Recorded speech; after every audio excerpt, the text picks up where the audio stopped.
1 Minute News, let's queer up health. Men risk health with viral Ballmaxxing trend. Doctors warn. A growing online trend known as Ballmaxxing is raising health concerns as some men inject saline, surgical lubricants, and other substances into their scrotums to create a larger appearance. The trend, tied to online looksmaxxing culture, has gained traction on Reddit communities where users share photos and techniques. Aesthetic nurse practitioner Chris Bustamante said the trend is driven by confidence, quote, confidence body image, sexual aesthetics, and the desire for a more masculine or prominent bulge, but injecting anything into the actual testicle would be extremely dangerous, unquote. Medical experts warn that DIY procedures can cause severe infections, tissue damage, gangrene, and permanent disfigurement.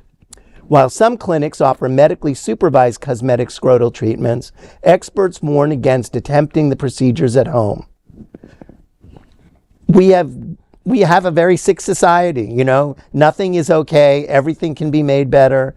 We can look perfect. We can be under surgical knives for the rest of our lives, trying to improve every single element of our body.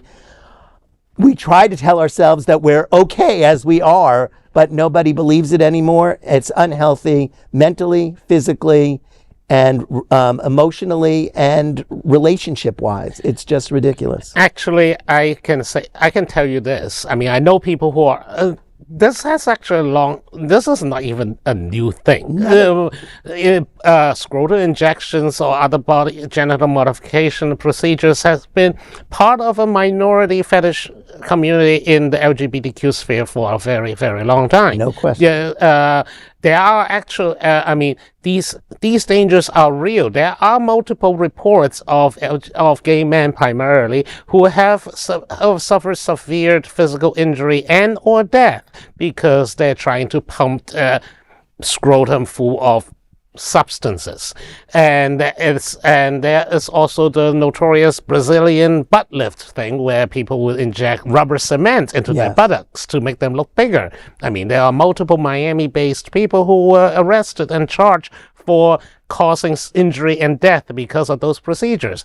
The whole new thing is the maxing thing, which is not brand new because of clavicular and the looksmaxxing BS and this is another thing of basically straight people, cis heterosexual people, culturally appropriating our, even our BS. I don't know if straight people are trying to culturally appropriate our ball fetishes, but I will say two things. One, with the clavicular looksmaxxing, he is a Fort Lauderdalian, so congratulations. We might be ground zero of this, kids. But more importantly, if you're a young person and you're like, I don't feel very smart, look at all these people you were so much smarter than. My God, between the Brazilian cement stuff you just brought up and the people, why on earth would you do this to yourself, people? Do not put things in your testicles. Well, and I want to say too, I think, before someone would attempt a procedure like this, and I know people disagree because it's a personal choice, but you look at some of the things you mentioned, Bobby, where people do backroom adjustments, and we've heard stories about that before for both men and women in the straight community as well as the LGBT community.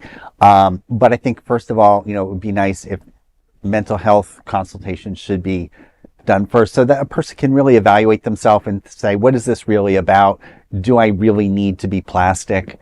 The whole Barbie doll or Ken fetish. Well, but I mean, body dysphoria is real, and it's a concerning trend.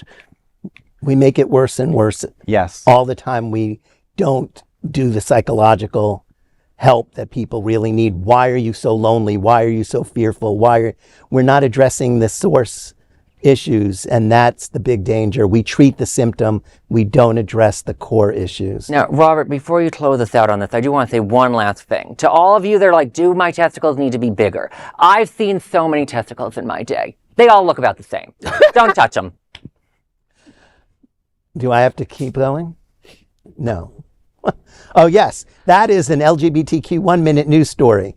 There is no other queer nonprofit media platform like this in the entire world. Support our LGBTQ stories by sharing them and subscribing to Queer News Tonight.